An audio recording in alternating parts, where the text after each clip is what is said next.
They looked like the perfect couple, smiling at weddings, holding hands at barbecues, vacationing on sunny beaches. But behind the vows and smiles, there were secrets buried so deep, they would only be uncovered by death. When Mark Benson, a 43-year-old IT specialist, collapsed in his driveway one quiet morning, no one suspected foul play, until his autopsy revealed poison.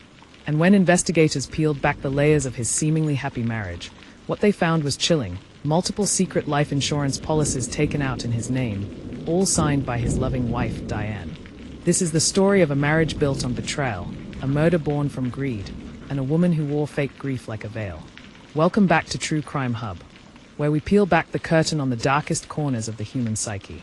Stay until the end to see how one detail, a single missed call, nearly cracked the whole case wide open. Mark and Diane Benson were the neighborhood's golden couple. They had been married for 10 years, had 2 children, a newly renovated home in suburban Georgia, and posted frequent family updates on social media. Diane worked part-time as a dental assistant and was well-liked in their local church. Mark was quiet but generous, often helping neighbors with tech issues and volunteering with the school's PTA. They first met in college. Mark was a software engineering major. Diane studied biology. Their romance began slowly, blossoming from study partners into soulmates. Friends would later say that Diane had a way of making people feel seen, but there were early red flags that no one noticed. She once joked that she'd never marry a man unless he had a solid life insurance policy. Everyone laughed. Mark too. But years later, that joke would echo with sinister clarity. In the months leading up to his death, subtle shifts occurred. Diane seemed increasingly distant. She'd stay out late with vague excuses and deleted her browsing history frequently. She stopped attending church events. She began ordering odd items online, large quantities of Gatorade, herbal supplements, and something else that would only later make sense: a book on forensics and toxicology. Then, tragedy struck. One crisp autumn morning, Mark collapsed on the driveway after walking out to get the newspaper. Diane claimed she was in the shower and didn't hear him fall. But neighbors reported hearing a scream, not from Diane, but from one of the kids, who had seen their father's body first. Paramedics arrived to find Mark unresponsive. There were no visible injuries. At the hospital, Diane wailed and clung to his body, but something felt off. A nurse would later tell police. It looked rehearsed, like she wanted us to see her cry. The coroner's report was the first alarm bell.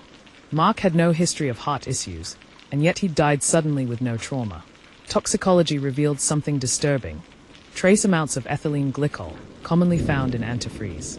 A slow, brutal poison. Ethylene glycol has a sweet taste, easy to mask in drinks. In small doses, it causes flu-like symptoms. In larger, cumulative amounts, it leads to kidney failure and death. The poison had built up over weeks. Mark's sister, Rachel, immediately questioned the story. She remembered a recent call where Mark said he'd been feeling off. He joked that Diane's new green smoothies were too healthy to be natural. He had even mentioned falling asleep midday, something he never did. Rachel pushed for a deeper investigation. Detectives began reviewing surveillance footage, tech data, and the couple's recent communications. It was a digital trail that would tell a far darker story than anyone expected. Mark had visited several medical forums under anonymous names, asking about blurred vision, persistent fatigue, and metallic tastes in his mouth. His last post read, "Can someone be slowly poisoning me without me noticing?" When authorities dug into the couple's finances, they found a stunning detail. Diane had taken out not 1, but 4 life insurance policies on Mark over the last 2 years. Together, they totaled nearly $750,000.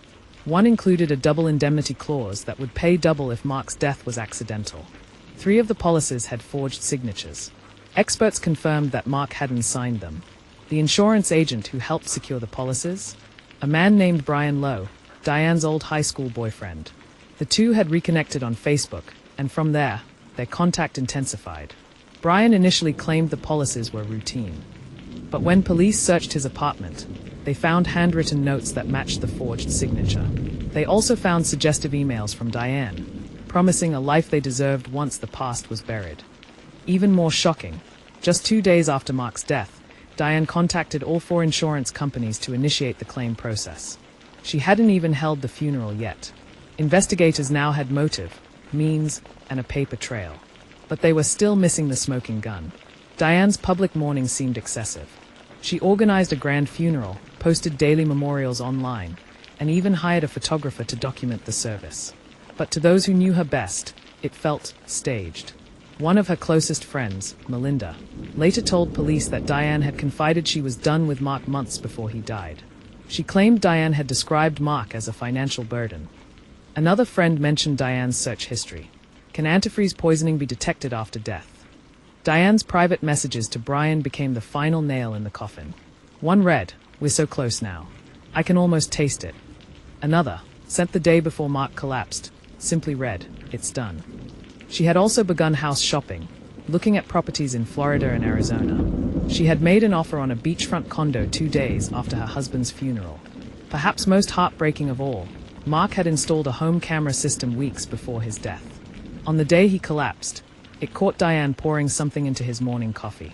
Police recovered the footage, grainy but damning. Brian Lowe, the old flame, became central to the case. Their texts revealed more than flirtation. They showed meticulous planning. Brian worked in finance and had knowledge of loopholes in insurance protocols. Together, they coordinated the timing of policy activations, payout requirements, and beneficiary structures. They communicated using encrypted messaging apps and burner phones. Diane used her work hours to text Brian, sending him updates on Mark's symptoms. In one message, she joked, "He's drinking it like it's a vitamin shake." Brian's apartment was searched again. Hidden in a drawer was a vial of ethylene glycol, wrapped in cloth next to a pair of gloves. His fingerprints were found on both. He tried to frame Diane as the mastermind, claiming he was manipulated by her. But the evidence was clear, both were equally complicit. The courtroom was packed. Media outlets dubbed it the Black Widow case. Diane arrived in dark attire, looking subdued. Brian avoided her gaze. Prosecutors laid out the timeline, the insurance policies, the poisoning, the affair, and the failed attempt to hide it all behind a veil of grief. Witness after witness described Mark's final weeks: illness, confusion. A man who knew something was wrong but couldn't prove it. Mark's children, ages 12 and 9, testified via recorded video. Their statements brought the courtroom to tears. One said, "Mom told us Daddy went to heaven because he was too tired. But she was smiling when she said it." The defense claimed Mark had mental health issues and that Diane was overwhelmed by caregiving responsibilities. But the evidence overwhelmed the jury. After 6 hours of deliberation, they returned a unanimous verdict, guilty on all counts. Diane Benson was sentenced to life in prison without the possibility of parole. Brian Lowe received 20 years as an accessory. The judge called it one of the most calculated murders he had ever presided over.